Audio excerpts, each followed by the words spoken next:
you start CHEMCAD for the first time, you will see this screen. So here on the left, you have the Explorer where you can see old files. When you start it for the first time, there will be nothing inside. We will have the screen most of the times here in simulation where we can easily access several simulation parameters. Here on the bottom, you have some messages, information about errors and warnings. And here on the right, we have the palette where you can select your unit ops.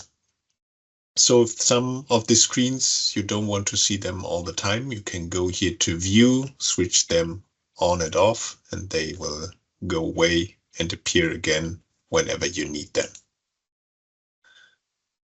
So commonly the first thing to do is to set up the engineering units which we want to work with.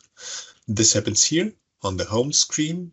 Go to engineering units, and the basic default profile are the English units.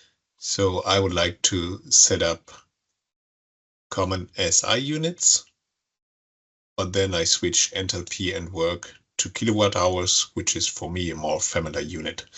Now I want to use this as my custom set, so I save it, giving it a name. And the next time I would like to use these units when CHEMCAD starts with an empty flowsheet, so I set this as a default. Now we can start working on the flowsheet.